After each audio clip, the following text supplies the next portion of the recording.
Hello everyone, welcome back. This is Sarah from Crafting and Relaxing, and today I thought I'd get out some more colors of the new Distress Oxides from the unboxing video. Because I have 24 new colors in my house, I thought, well, I should get out a stamp set and just stamp.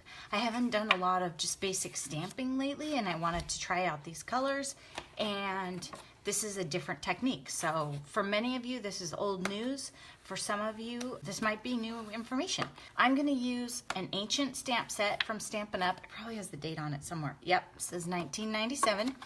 And this is one of my favorites as just a go-to. It works for sympathy, birthday, any gender, any situation. I just have used this set for years. And in fact, when I thinned out my wood block stamps, this was one of the sets that I hung on to.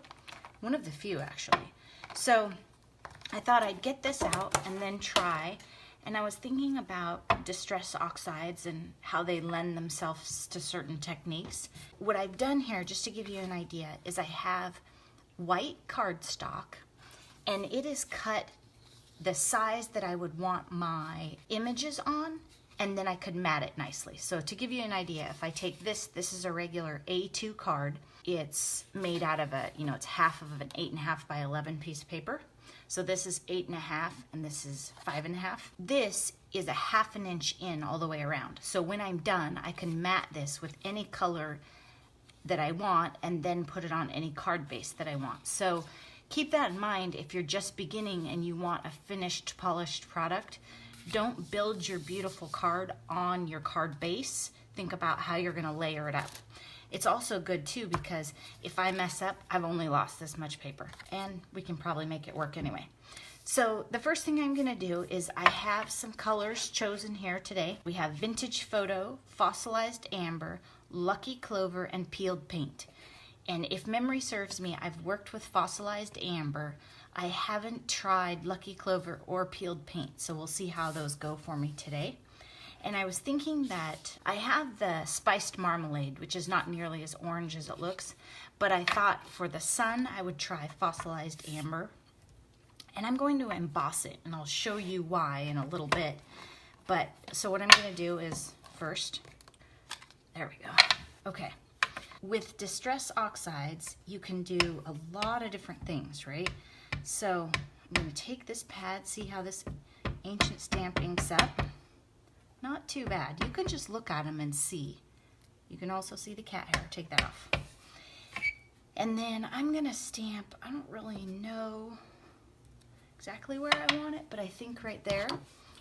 And I'm gonna use my clear, so this will become my clear piece of paper right here. So if you're not familiar with heat embossing, go back and watch my other video about heat embossing. I did like a basic intro to heat embossing, but I'm gonna skip through it pretty quick right here. So you can see I have pretty good coverage with the Distress Oxide.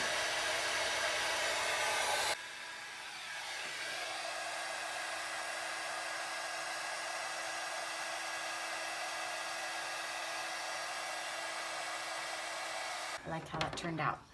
Okay, now you have to watch the video so you can learn how to do it properly, because you should always put your powder away before you fire up your heat gun.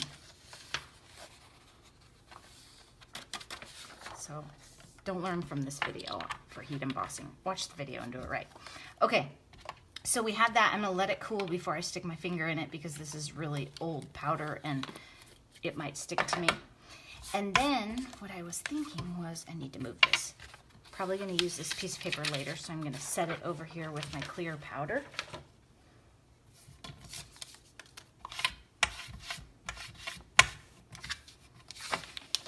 And I can work right on the glass mat, but it makes a lot of reflection for you. And if I get ink on it as I'm puttering around, then I'm likely to smear it on these beautiful pieces of white cardstock that I have ready. Okay, so now what I was thinking was if we have these different blues, and we tested the blues in the last video, and I think I'm gonna go with, I know, I couldn't pick a favorite. I'm gonna go with Faded Jeans, I think, for my sky. And It's because I don't want it to be really bright, and I don't know how these greens are. If I had a better idea of what my greens were like, then I would know. Okay, I'm not sure if you can see, I've put some ink on the palette over here, and I'm gonna take just a wet, super inexpensive brush. Do not overthink this stuff because I do not have fancy supplies. Okay, then I'm gonna water this down. Now, because I have heat embossed this, it makes it resist, okay? So I can put blue over yellow and still have yellow, not get green. And you can tell by my fabulous watercoloring skills here, and I gotta get a different brush. This one's making me crazy. Here, let's try this one. I just want it pale and sloppy. I just want some color on the paper. There we go. This is more like what I had in mind. And if we hate it, we can throw it out. Or we can put stickers over it, right? We can fix anything. Okay, now because I had more color up at the top, I need to bring that down a little.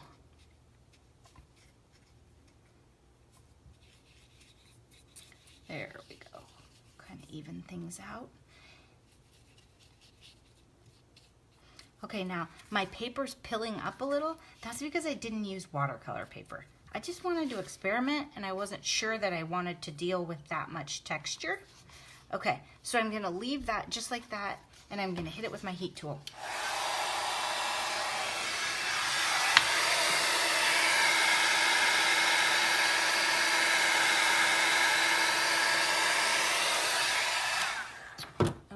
Should do before I dry it all the way is grab a rag and take the blue out of the sun.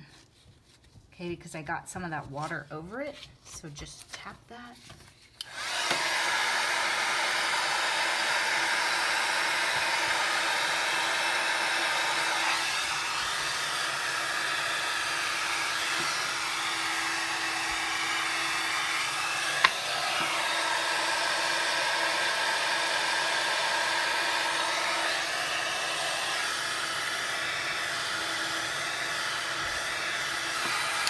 Okay, and I'm not sure if you could see that, but if your paper curls too much one way, just hit it with the heat gun from the other way and it'll curl it back. And when all else fails, iron it or put something heavy on top of it while it's still wet. Okay, so I'm rushing it because I want to be able to show you on the video. Now, what I was thinking was, it's dry, okay? So I can work on top of it now. That's the trick to your distress oxides. If they're still wet, they're blending, and if they're dry, you're layering. Okay, so we have what appears to be a pretty bright green and a kind of avocado-y kind of. So let's take this small tree and just test it out and see what we think. Okay, that is really bright. I want to see how the second stamp is. So notice the first one's darker, the second one's lighter.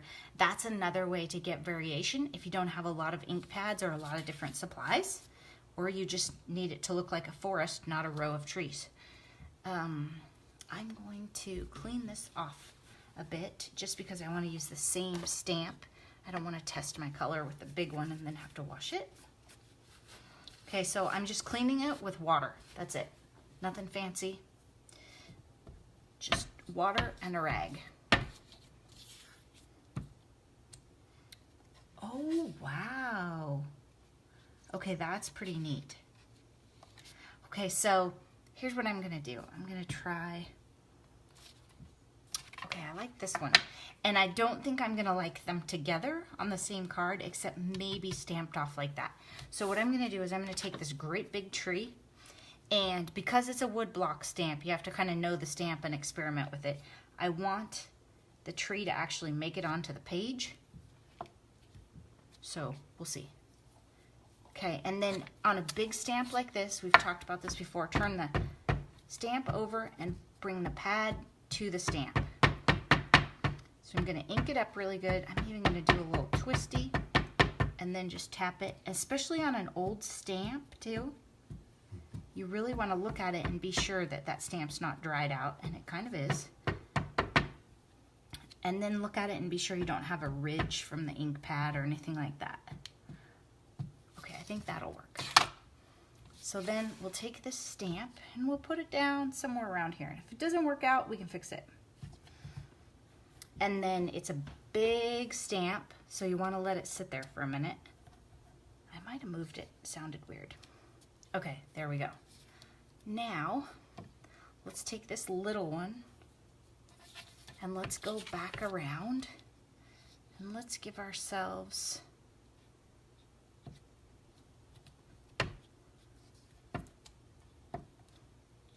a forest. Some interest. Okay, so you'll notice they're not all lined up. They're not all even on the page. They're all different. So this is peeled paint and fossilized amber, and then we washed in some of that faded jeans. And I think if we were going to use this bright green for our trees, maybe we would use the salty ocean, the bright blue for the sky. Something to try. And the other thing you can do too, keep in mind that you're not stuck or committed to anything. There's no rule about how you get the ink on the paper or the different things. So I could put some, in fact, I'm going to show you just for fun. Let's just do it. Okay, this is green. Let's put a little bit of this green. If we don't like how it turns out, well, we won't give it away. How about that?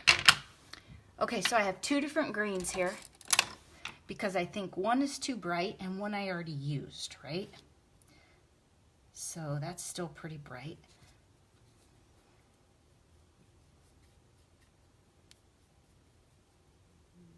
And what I want to do is get some of this texture, but I've never really been a fan of this formal clump of grass look.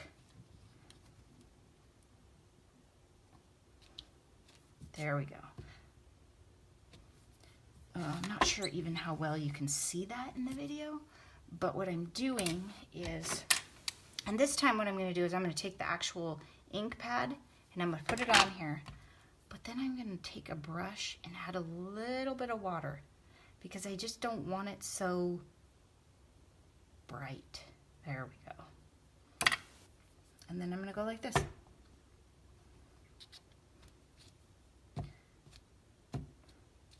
Okay, and I guess you could do that with a brush too, right? You could just come in and go and put some paint on there and don't really think about how it looks, right? What I wanted was not a giant clump of grass in the front, and I think I got that. I just got a smeary look. There are also in this set there, I can put some mountains across the back. Let's try it out. I think I'd never use these.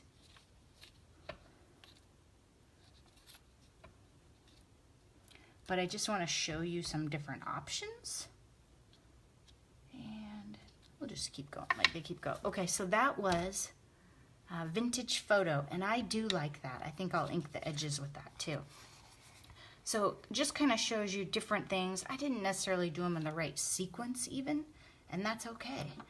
Now I'm gonna take, I'm not in love with the trees exactly, so I'm gonna take this one, I'm gonna ink it up again, and I'm just gonna go kind of right in here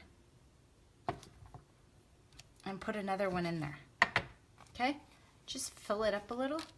This also has some cheesy little rocks, but what I'm gonna do with these is I don't want them to be as dark as those mountains were. I just want to come in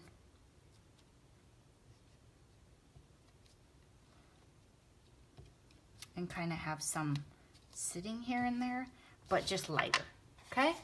So we could flatten this out and glue it to a card base, maybe mat it with some brown or some yellow, and then put it on the front of a card, and it would be great for anyone. It would also work for a sympathy card, and those are hard to do. The other thing is down here, like, okay, not in love with the rocks, right? I could take a small sentiment and mat it, or put a sticker that says thinking of you right over that. So if you want to put a sentiment on the front of it, think about how many trees you're using or the different things. What I do lots of times is I'll move this tree over and then have the trees kind of come down like this, put the sun up higher, or bring the sun down and then have the sentiment across the corner. You can make room for it still on a scenic card. Okay, so there you go.